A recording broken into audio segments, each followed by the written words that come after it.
Hello friends, welcome back to my YouTube channel. दोस्तों, आज की वीडियो में मैं आप लोगों के लिए हिंदी का कुछ क्वेश्चन ले आया हूं। तो हम लोग वीडियो की स्टार्ट करते हैं। अगर आप किसी भी गवर्नमेंट एग्जाम की तैयारी कर रहे हो तो यह वीडियो आपके लिए एकदम इम्पोर्टेंट होने वाला है। तो वीडियो हम लोग स्टार्ट करते हैं। देखो, यहाँ दिया है कि निम्नलिखित में से कौन से शब्द में अनुनासिकता है। तो बताइए। पहला दिया संभव, संभावना। दूसरा दिया संभालना, संभावित। तो इसमें कौन सा सही हो जाएगा? तो इसमें जो हो जाएगा, अनुनासिकता का यूज किस में किया गया? सी वाले में। ऑप्शन नंबर सी हो जाएगा। चंद्रकांड की जो बिंदी लगी है, चंद्रकांड की बिंदी को हम क्या कहते हैं? अनुनासिकता कहते हैं। ठीक है, चलिए आगे देखते हैं। क्वेश्चन नंबर हमारा जो है 55 है, यानी कि दूसरा मान के चलेंगे, क्योंकि मैं 53 क्वेश्चन एक वीडियो में पढ़ा चुका हूँ। इसमें दिया कौन से शब्द में अनुनासिकता है। बताइए कौन सा शब्द में अनुनासिकता है? जिसपे चंद्रकांड की बिंदी लगी रहेगी वह हमारा अनुनासिकता होता है। तो ऑप्शन नंबर सी इसका करेक्ट ऑप्शन हो जाएगा। ठीक है, चलिए आगे देखते हैं। आगे यहाँ दिया है किस वर्ण का उच्चारण स्थान कंठ तालु है। पहला दिया हा, दूसरा दिया है छ, तीसरा ओ है, चौथा का ऐ है। तो सही क्या होगा इसमें? 56 वाले क्वेश्चन में सही क्या होगा?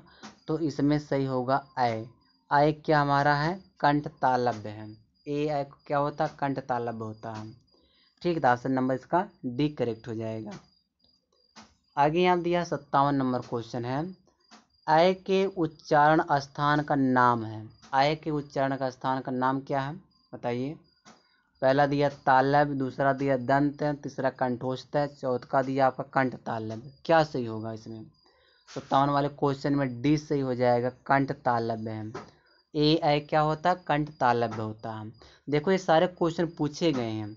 यदि यूपी SSC में राजस्व निरीक्षक परीक्षा में 2016 में पूछा गया है। जितने क्वेश्चन मैं लाया सब पूछे गए हैं। ठीक है, आगे यहाँ पे देखो। वर्ण तालिका के अनुसार हास्य दीर्घ अपलुत क्या है? इसको क्या कहते हैं? पहला दिया है स्वर, दूसरा दिया है व्यंजन, तीसरा मात्रा दिया, चौथा का विसर्ग दिया। क्या सही होना चाहिए? तो इसमें अगर मैं सही की बात करूँ तो ऑप्शन नंबर 1 करेक्ट हो जाएगा। स्वर होते हैं जो हास्य या दीर्घ अपलुत क्या होते हैं? यह स्वर होते हैं। ऑप्शन नंबर 1 करेक्ट हो जाएगा। ठीक है, आगे देखते हैं। अगला जो हमारा क्वेश्चन है, क्वेश्चन नंबर हमारा 59 है। यहाँ कह रहा है जिनकी ध्वनि केवल मुख से निकलती है वे हैं। जिनकी ध्वनि केवल मुख से निकलती है उसको क्या कहते हैं? तो बताइए। पहला दिया ऑप्शन वृत्ताकार स्वर, पहला वाला ऑप्शन है। दूसरा संवृत स्वर, तीसरा अनुनासिक स्वर, चौथा का निरुनासिक स्वर। क्या होगा इसमें? 59 वाले क्वेश्चन में कौन सा आंसर सही हो जाएगा? तो 59 वाले में ऑप्शन नंबर डी सही हो जाएगा। निरुनासिक स्वर कहते हैं। जिसकी ध्वनि केवल मुख से निकलती है उसको निरुनासिक स्वर कहते हैं। ठीक है, चलिए आगे देखते हैं। यहाँ दिया है कंठ तालव्य कौन सा है? कंठ तालव्य कौन सा है? 60 वाला क्वेश्चन है, कंठ तालव्य कौन सा है? तो पहला यहाँ दिया है दोनों ऊ, फिर रा, खट्टी सा, ऐ, छोटा बड़ा। कौन सा होगा इसमें? कंठ तालव्य कौन सी इसमें? 60 वाले में कंठ तालव्य इसमें सी वाला ऑप्शन सही हो जाएगा। ए और ऐ को हम कंठ तालव्य कहते हैं। ठीक है, तो चलिए आगे देखते हैं। 61 वाला क्वेश्चन देखते हैं। 61 वाला क्वेश्चन में क्या कह रहा है? निम्न में कंठ वर्ण है, तो इसमें कौन सा कंठ वर्ण है? यहाँ देखो, छोटी या बड़ा सा। ए होगा, ए वाला होगा, या यहाँ दिया बड़ा आहा विसर्ग, बी वाला ऑप्शन सही होगा। री आर रा, री रा खट्टी सा, ये वाला ऑप्शन सही होगा। लिरी सा ला, ये सही होगा। कौन सा सही होगा 61 वाले में? 61 वाले में कौन सा सही होगा? 61 वाले में अगर कंठ वर्ण की बात किया जाए तो ऑप्शन नंबर बी सही हो जाएगा। इसमें बड़ा हा विसर्ग यह कंठ वर्ण में आते हैं। ठीक है, चलिए आगे देखते हैं। आगे हमारा यहाँ दिया निम्नलिखित में से दंत वर्ण कौन सा है? दंत वर्ण बताना है। ए है, बी है, सी है कि डी है? कौन सा इसमें है? तो 62 वाला क्वेश्चन बताइए कौन सा होगा? ता हो जाएगा। ऑप्शन नंबर 1 करेक्ट हो जाएगा। ता आपका दंत वर्ण है। ठीक है, चलिए आगे देखते हैं। यहाँ दिया है या का उच्चारण स्थान है, जो या है इसका उच्चारण स्थान क्या है? ओष्ठ है, दांत है, मुर्दा है, तालु है। कौन सा ऑप्शन सही होगा 63 वाले में? 63 वाले में सही क्या हो जाए? जो यह आपका तालु है, ये तालब होता है। या क्या होता है? यह आपका तालब होता है। ऑप्शन नंबर डी करेक्ट हो जाएगा। चलिए आगे देखते हैं। अगला जो हमारा क्वेश्चन दिया है, क्वेश्चन नंबर 64 है। क्वेश्चन नंबर 64 में क्या कह रहा है कि पा, फा, बा, भा, मा यह व्यंजन होते हैं, क्या होते हैं बताइए।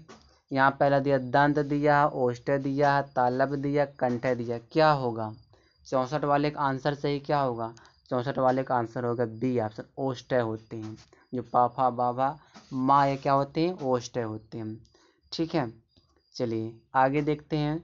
यहाँ कह रहा है कि वर्णमाला किससे कहते हैं बताइए। स्वरों को कहते हैं, व्यंजनों के समूह को कहते हैं, वर्णों के व्यवस्थित समूह को, या वर्णों के उच्चारण स्थान को। तो कौन सा ऑप्शन सही हो जाएगा? 65 वाला। 65 वाला ऑप्शन नंबर सी सही हो जाएगा। ये सही आपका हो जाएगा। वर्णों के व्यवस्थित समूह को क्या कहते हैं? वर्णमाला कहते हैं। तो ऑप्शन नंबर सी करेक्ट हो जाएगा। जिन लोगों ने ऑप्शन नंबर सी लगाया उनका सही हो जाएगा। आगे देखो, यहाँ दिया कौन उस व्यंजन नहीं है। यहाँ पे बड़ा सा दिया है, खट्टी सा दिया है, गा दिया, सा दिया। कौन सा उसमें व्यंजन नहीं है? तो उस व्यंजन आपका ऑप्शन नंबर सी हो जाएगा, गा नहीं है। ठीक है, गा किस में आ जाता है? कंठ आ जाता है, कंठ में। चलिए आगे देखते हैं। हिंदी वर्णमाला में उस व्यंजन कौन से? हिंदी वर्णमाला में उस व्यंजन पूछ रहा है। पहला दिया चा, छा, जा, झा, टा, ठा, डा, ढा, ता, था, दा, धा, सा, खट्टी सा, फिर दिया छोटा सा। हाँ, कौन सा सही होगा? उस व्यंजन पूछ रहा है ना, तो ऑप्शन नंबर डी करेक्ट हो जाएगा इसका। उस व्यंजन क्या होता है? बड़ा सा, खट्टी सा, छोटा सा। हाँ, ऑप्शन नंबर डी हो जाएगा इसका। आगे यहाँ देखो, संयुक्त व्यंजन ज्ञा बनता, बताइए ज्ञा किससे बनता? जो ज्ञा है यह संयुक्त व्यंजन है, यह किससे बनता है ज्ञा? 68 वाले का ऑप्शन क्या होगा? 68 वाले में ऑप्शन नंबर बी हो जाएगा। जा आधा जा प्लस या मिलकर क्या बनाता है? ज्ञा बनाता है। ठीक है, तो ऑप्शन नंबर इसका बी करेक्ट हो जाएगा। चलिए आगे देखते हैं। आगे यहाँ क्या दिया है? जब दो व्यंजन एक साथ मिलते हैं तो उन्हें क्या कहते हैं? जब दो व्यंजन एक साथ मिलते हैं तो उन्हें क्या कहते हैं? अल्प प्राण कहते हैं, संयुक्त व्यंजन कहते हैं, अंतस्थ कहते हैं, या महाप्राण कहते हैं। तो इसमें ऑप्शन क्या हो जाएगा 59 वाले में? 59 वाले में जब दो व्यंजन एक साथ मिलते हैं उसको संयुक्त व्यंजन कहते हैं। ऑप्शन नंबर बी करेक्ट हो जाएगा। इसका क्या हो जाएगा? ऑप्शन नंबर बी हो जाएगा। ठीक है, तो चलिए आगे देखते हैं। यहाँ क्या कह रहा है? यहाँ कह रहा है हिंदी भाषा में कुल वर्ण लिपियाँ हैं। पहला दिया है 44, दूसरा 33 दिया, तीसरा 52 दिया, और चौथा दिया 48। तो कौन सा ऑप्शन इसमें करेक्ट हो जाएगा? हिंदी भाषा में कुल वर्ण लिपियाँ कितनी होती हैं? 74 का कौन सा ऑप्शन होगा? हिंदी में हिंदी भाषा की कुल वर्ण लिपियाँ कितनी होती हैं? तो बता सकते हैं आप कितनी होंगी? 52 होती हैं। ऑप्शन नंबर सी करेक्ट हो जाएगा। ठीक है, चलिए आगे देखते हैं।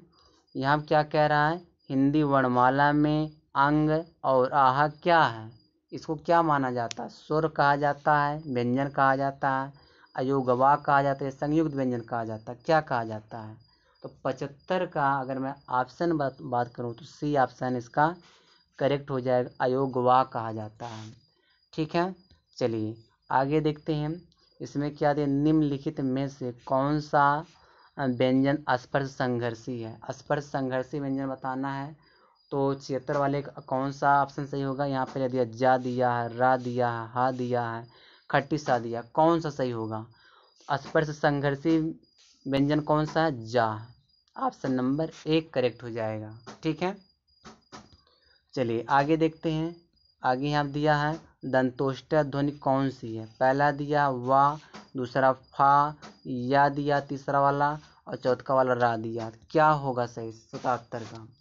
77 की बात करें दंतोष्ठ में वा आ जाएगा, तो ऑप्शन नंबर एक करेक्ट हो जाएगा। ठीक है, चलिए आगे देखो। अगला जो हमारा क्वेश्चन है, क्वेश्चन नंबर 78 है, जब एक ही ध्वनि का द्वित्व हो जाए तब वह क्या कहलाता है? तो बताइए क्या कहलाएगा। तो यहाँ पे पहला दिया है संयुक्त ध्वनियाँ, दूसरा युग्मक ध्वनियाँ, तीसरा संपृक्त ध्वनियाँ, पारस्परिक ध्वनियाँ। क्या होगा? तो क्या जब एक ही ध्वनि का द्वित्व हो जाए उसको युग्मक ध्वनियाँ कहते हैं। ऑप्शन नंबर बी करेक्ट हो जाएगा। ठीक है, चलिए आगे देखते हैं। 79 वाला क्वेश्चन दिया, सभी स्पर्श व्यंजन कौन से समूह में हैं? सभी स्पर्श व्यंजन कौन से समूह हैं? बताइए स्पर्श व्यंजन का कौन सा समूह होगा?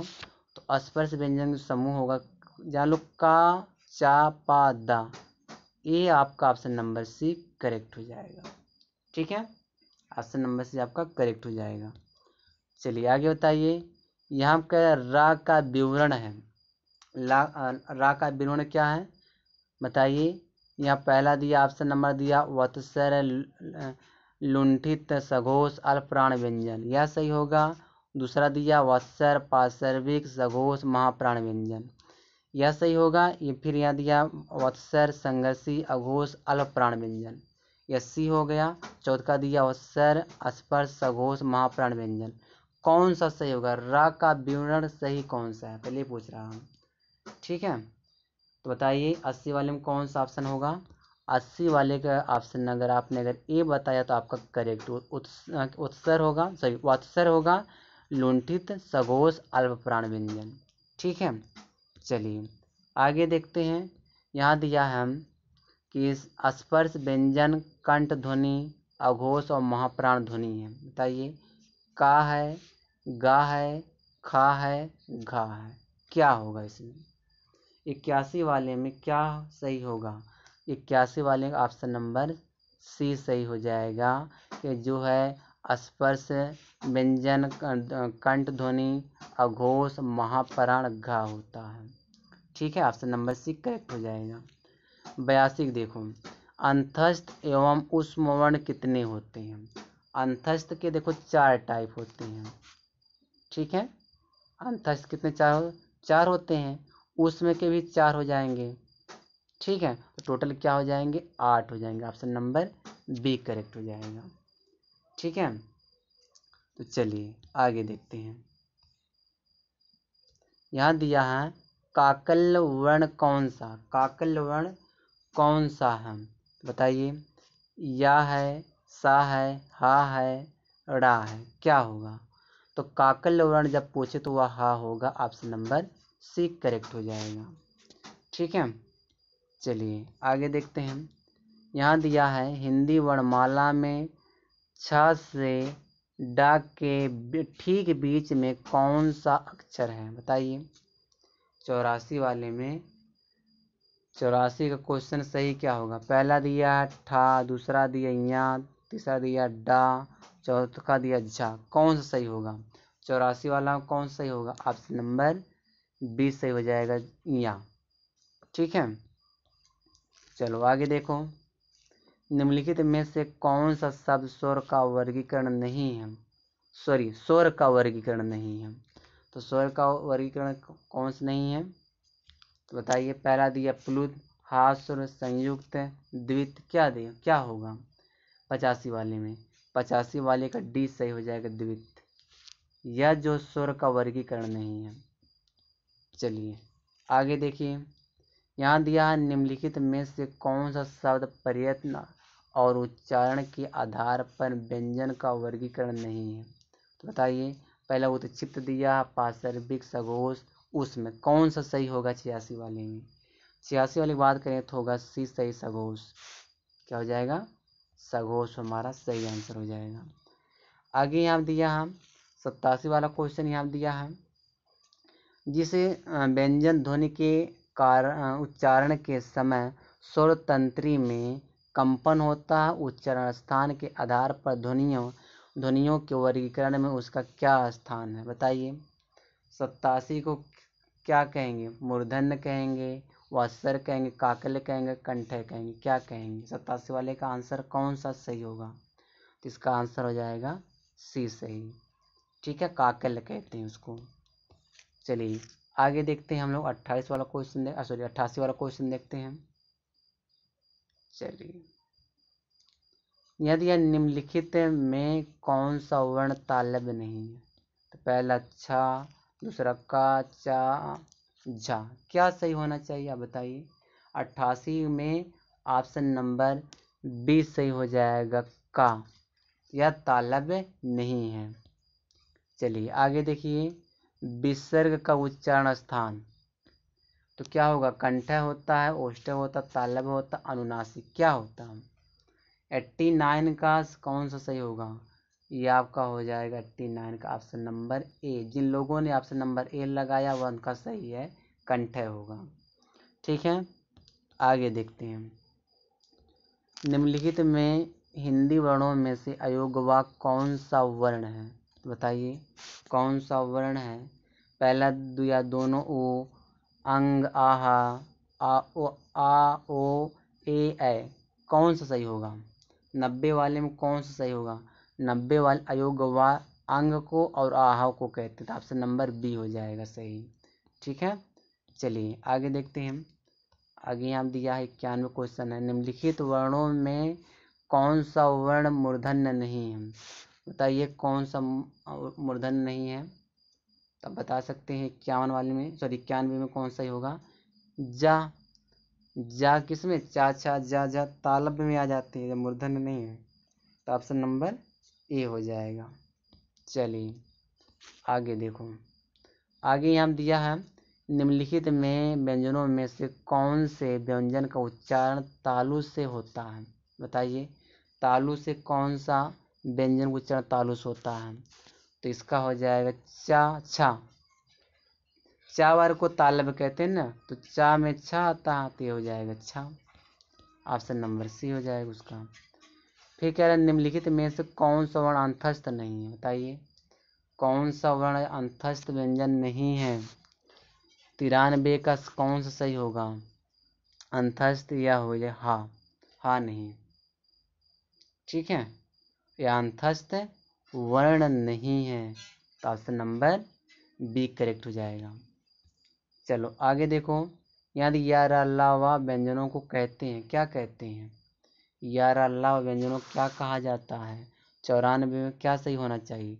अंतस्थ व्यंजन कहा जाता है, ऑप्शन नंबर बी करेक्ट हो जाएगा। देखो कितनी बार पूछा गया है, बहुत बार पूछे इस क्वेश्चन को।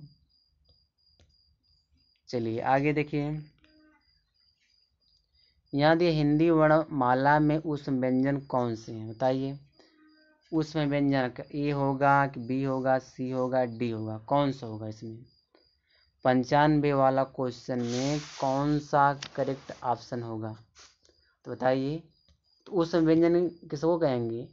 बड़ा सा, खट्टी सा, छोटा सा, हा को उस व्यंजन कहते हैं। चलिए आगे देखिए, 96 हमारा क्वेश्चन है, हिंदी के जिन वर्णों का उच्चारण करते समय केवल श्वास का प्रयोग किया जाए उन वर्णों को कहते हैं, क्या कहते हैं? पहला दिया है अघोष, सघोष, अल्पप्राण, महाप्राण, क्या कहा जाता है उसको? उसको कहते हैं अघोष, ऑप्शन नंबर एक करेक्ट हो जाएगा। चलिए आगे देखते हैं, अगला यहाँ पे है 97 क्वेश्चन है, यहाँ दिया किस वर्ग की सभी ध्वनियाँ मूर्धन्य हैं? बताइए मूर्धन्य किसको कहते हैं? मूर्धा। पहला दिया ए होगा कि बी होगा, सी होगा, डी होगा, कौन सा सही होगा? 97 का कौन सा सही होगा? 97 का सही होगा डी वाला ऑप्शन, टा, ठा, डा, ढा और खट्टी सा या मूर्धन्य में आती हैं। ठीक है, चलिए यहाँ देखिए 98 क्वेश्चन है, एक शब्द में महाप्राण व्यंजनों का प्रयोग नहीं हुआ। किस शब्द में महाप्राण व्यंजन नहीं लगे हैं? 98 का बताइए आप। इसमें देखो खा है ना तो महाप्राण है, झा है महाप्राण है, घा है महाप्राण है। इसमें देखो जोगन में नहीं महाप्राण का यूज किया गया, ऑप्शन नंबर डी हमारा करेक्ट आंसर हो जाएगा। चलिए अब आप देखिए 99 क्वेश्चन है, हास्य और दीर्घ अपलुत किसके प्रकार होते हैं? स्वर के प्रकार होते हैं, ऑप्शन नंबर सी करेक्ट हो जाएगा। ठीक है, चलिए आगे देखते हैं क्वेश्चन नंबर हमारा 100वां लास्ट क्वेश्चन है, संयुक्त स्वर कौन से हैं? तो इसमें दो ही ऑप्शन, एक ए है और एक बी है। तो इसमें आपको बताना संयुक्त स्वर कौन सा है। तो यह आपका होमवर्क हो गया दोस्तों। 100वां वाला क्वेश्चन होमवर्क कमेंट बॉक्स में कमेंट करना।